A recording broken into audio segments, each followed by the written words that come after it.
আল্লাহ নবী যখন মা হারাইয়া বাবা হারাইয়া এতিম হয়ে গেলেন, যখন লাশ পর্যন্ত খাদিজাতুল কুবরা আসলেন, চাচা আবু তালিব আসলেন, কিছুদিনের মধ্যেই দেখা যায় খাদিজাতুল কুবরা নবীর চাচা আবু তালেব তারা দুনিয়ার জমিন থেকে বিদায় হলেন। তখন নবীজি টেনশনের মধ্যে পড়ে গেলেন, চিন্তার মধ্যে পড়ে গেলেন, বাবা হারাইলাম। খাদিজাতুল কুবরা ওনাকে হারাইলেন, চাচাকে হারাইলেন, এতিম হয়ে গেলেন, টেনশনের মধ্যে পড়ে গেলেন। আল্লাহ রাব্বুল আলামিন যখন দেখতে পেলেন বন্ধু টেনশনের মধ্যে পড়ে গেছি, তখন আল্লাহ পাক সইতে পারেন, বন্ধু আপনার কষ্ট আমি সইতে পারবো না। ও বন্ধু, তোমার কষ্ট দূর করার জন্য, তোমার সম্মান বাড়ানোর জন্য, হ্যাঁ বন্ধু, আপনাকে আমার কাছে নিয়ে আসবো, ভেবে আলোচনা করবো। তখন আল্লাহ পাক রব্বুল আলামিন জিবরাইলকে পাঠাইলেন, ও জিবরাইল তুমি আমার বন্ধুকে নিয়ে আসো। জিবরাইল বুরাক নিয়ে আল্লাহ নবীকে সফর করানোর জন্য বুরাক নিয়ে হাজির হয়ে গেলেন।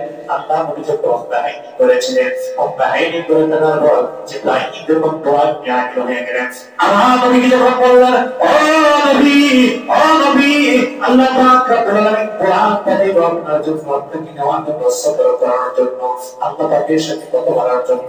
তখন আমার নবী যখন বুরাক দেখলেন, জিবরাইল যখন বললেন বুরাকের মধ্যে উঠো, আমার তুমি টেনশনের মধ্যে পড়ে গেলেন, আজ আমি বুরাকের মধ্যে চড়বো, আজ আমি বুরাক দিয়ে আল্লাহ পাকের সাথে সাক্ষাৎ করবো, আমার তুমি উম্মতের কথা মনে করো, আজকে আমি এই বুরাক দিয়ে সফর করবো, আমার উম্মত কুরসিরাতের গুলো কিভাবে পার হইবে। নবী যখন টেনশনের মধ্যে পড়ে গেলেন, টেনশনে পড়ে যাওয়ার পর যখন নবীজি ডাকতে বলেন, জিবরাইলকে, ও জিবরাইল, আজ তুমি আমাকে বুরাকের মধ্যে তুলবা, আমার উম্মত কিভাবে তারা পার হয়ে যাবে। নবীজি ডাকতে বললেন, ও জিবরাইল, আমার উম্মতের জন্য তোমার টেনশন।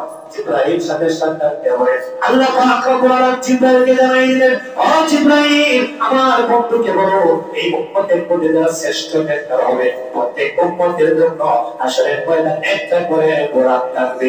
বলেন সুবহানাল্লাহ।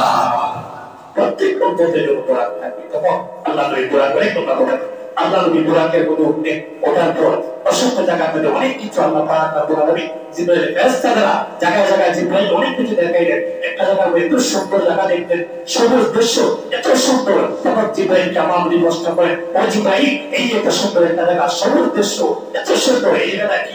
তখন জিবরাইল বলে, ইয়া রাসূলুল্লাহ, ইয়া হাবিবাল্লাহ, নবী গো, এমন একটা জায়গা, তখন মক্কার কাফেররা বেঈমানরা যখন আপনাকে তাড়াই দিয়েছিল, আঘাত করেছিল, যখন আপনি চলে এসেছিলেন এমন একটা জায়গার মধ্যে হিজরত করেছিলেন, এই জায়গার নাম হলো সোনার মদিনা। বলেন সুবহানাল্লাহ। তখন আমার নবী সেই জায়গাতে দুই রাকাত নামাজ পড়ে অসংখ্য জায়গা, অসংখ্য কিছু থেকে আল্লাহ নবী বাইতুল মুকাদ্দাস পর্যন্ত পৌঁছলেন।